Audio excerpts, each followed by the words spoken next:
Hello guys, तो मैं आज स्टार्ट करने जाऊंगा बीएससी थर्ड ईयर के अंदर एक इम्पोर्टेंट थ्योरम है। थ्योरम नंबर हमारी है सेकंड। कल हमने लास्ट वीडियो में लेक्चर में प्रूफ किया था कोची थ्योरम। आज हम प्रूफ करने जाएंगे Kochi integral formula for line integral. Line integral के लिए फॉर्मूला क्या होता है, सबसे पहले स्टेटमेंट लिखते हैं इसका। Statement if F Z is an analytic function. अगर आपको एनालिटिक फंक्शन से रिलेटेड वीडियोस पढ़नी है तो हमारे प्लेलिस्ट में जाके देख सकते हैं। If F Z is analytic function within a closed contour C, एक क्लोज्ड पाथ के अंदर ये एनालिटिक है, closed contour C and A B any point, A अपने पास कोई अन्य पॉइंट है और विद इन सी, देन तब इस कंटूर का लाइन इंटीग्रल हमारे पास होता है F Z upon Z minus A into D Z is equal to 1 upon 2 pi I integral sorry 2 pi I into F of A. या हम इसको ऐसे भी लिख देते हैं F of A, oh sorry हमारे पास यहाँ तक 2 पाई एफ है, बिल्कुल सही, हाँ ये स्टेटमेंट होता है। या F of A is equal to, हम इसको कभी कभी ऐसे लिख देते हैं 1 upon 2 pi I integral C F Z upon Z minus A into D Z. अब ये बात कहना क्या चाह रहा है वह पहले मैं इधर आपको बता देता हूँ। ये बोल रहा है एक बंद पाथ है, कंटूर है, वो क्लोज्ड कैसा भी हो सकता है। मान लिया उसको नाम इसने सी दे दिया, ठीक, इसका नाम हमारे पास सी दिया हुआ है। अब इस सी में एक कर्व और कंसीडर कर लिया मैंने, जिसको नाम दे दिया मैंने यहाँ पे C1 सपोज दैट के लिए, ठीक। अब उसने बोला इसके अंदर एक z बराबर a हमारे पास पॉइंट है जो लाई कर रहा है इस कंटूर के अंदर, तो वो पॉइंट के अंदर भी लाई कर रहा है। अब इससे आगे यह बोलता है इस C का जो लाइन इंटीग्रल है वह वैल्यू इतनी आती है, तो ये प्रूफ करके लेके आएंगे। तो यहाँ ध्यान से सुनेंगे, मैं प्रूफ करूंगा इस पोर्शन को पकड़कर, ये वाली वैल्यू, ठीक। और ये पॉइंट कहाँ लाई कर रहा है, इस कंटूर सी के अंदर, और उस कंटूर सी के अंदर भी मैंने एक अन्य कर्व ले लिया, वह कर्व सर्किल लिया है, और इस सर्किल की रेडियस कंसीडर कर ली, सपोज दैट आर है, और आर रेडियस का एक सर्किल ड्रॉ कर दिया, जेड बराबर है इसका एक सेंटर दिया हुआ है, ठीक है। तो मैं यहाँ प्रूफ में लिखता हूँ, इधर प्रूफ कि कंसीडर ऑफ सर्किल या small circle C1 with in a closed contour, with in a closed contour C with radius small r and centre या हैविंग सेंटर, जो अपने पास सेंटर रखता है z बराबर a। तो it implies that equation of circle, तो equation of circle जो complex form में होती है वह है अपने पास z माइनस a बराबर आती है r।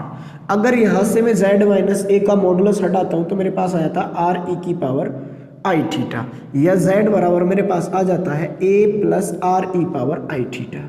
अगर आपको ये समझ में नहीं आया तो एक काम करते हैं, हम इधर लिख के दिखा देता हूँ कि e पावर i थीटा मेरे पास cos theta plus iota sine theta होता है। अब मैं अगर इसका मॉडुलस वैल्यू निकालने लगूँ तो मॉडुलस ऑफ e की पावर i थीटा वह इधर कितना आएगा, cos square theta plus sine square theta, और जिसकी वैल्यू कितनी होगी अपने पास 1। इसका मतलब ये वैल्यू 1 थी जब प्रोडक्ट में कुछ नहीं था यहाँ पर।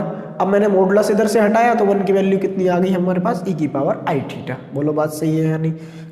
अब इधर यहाँ के बाद पहले नोट कर लेंगे, स्क्रीनशॉट ले लेंगे, या फिर मैं इससे आगे सॉल्व करता हूँ। इसको नोट कर लिया, इधर देखेंगे ध्यान से। इसको नोट करने के बाद वीडियो देखो। अब इधर देखेंगे हम, इससे आगे वह कंडीशन ले लेते हैं जो हमारे पास गिवन था कि let F Z is an analytic function of या इन कंटूर सी, जो भी था। देन तब मैं यहाँ से लेके चल रहा हूँ line integral C F Z upon Z minus A into D Z की वैल्यू। तो अभी मैंने जेड को पुट किया है यहाँ पर ए प्लस आर ई की पावर आई थीटा, तो बनेगा ए प्लस आर ई की power I theta F of, और लाइन इंटीग्रल सी अपॉन में आ जाएगा मेरे पास जेड माइनस ए की वैल्यू हो जाएगी आर ई की पावर आई थीटा।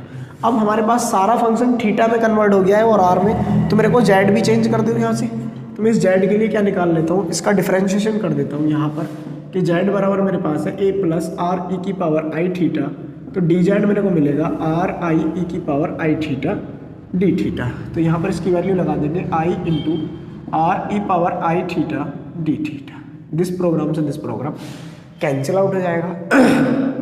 ये कौन सा था C1, और यहाँ पर curve C1 F of A plus R E की power I theta into D theta और आई बाहर। अब यहाँ पर एक समस्या उत्पन्न होती है, वह समस्या ये है कि मैं निकाल तो इस कंटूर C का रहा था, इधर देखेंगे ये कंटूर जो हमने बनाया था अभी C, और इसके अंदर एक सर्किल लिया था जिसकी रेडियस R थी और उसको नाम दिया था C1, और ये अपने पास C था, इसका सेंटर A था और रेडियस R थी।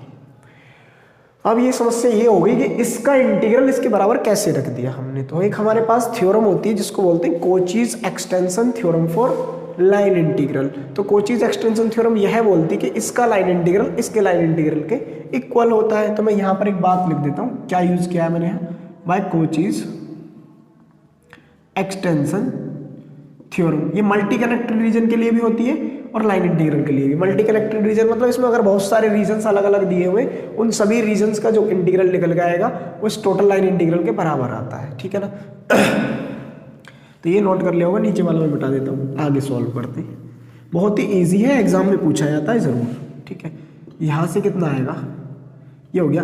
अब यहाँ ध्यान से सुनना, यदि मैं इस रेडियस r को अप्रोच करा दूँ कि सर्किल बहुत छोटी रेडियस का था, इफ़ यदि r टेंड्स टू 0, तो इसका मतलब F of A plus R E power I theta किस पे जाएगा, एफ ऑफ ए पे, सही बात है। तो it implies that integral I curve C1 के लिए ये हमारे पास बना F of A into D theta, E power I theta तो पहले ही कैंसिल आउट हो गया था, इंटू डी थीटा। यहाँ से हमारे पास line integral C F Z upon Z minus A into D Z की जो वैल्यू निकल कर आएगी वह बनकर आएगी F1।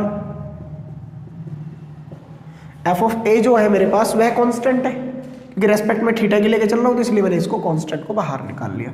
यहाँ पर C और डी थीटा आ गया। अब डी थीटा जो C1 का निकाल रहे हैं, तो वो कंप्लीट इंटीग्रल किसका हो रहा है, सर्किल C1 का।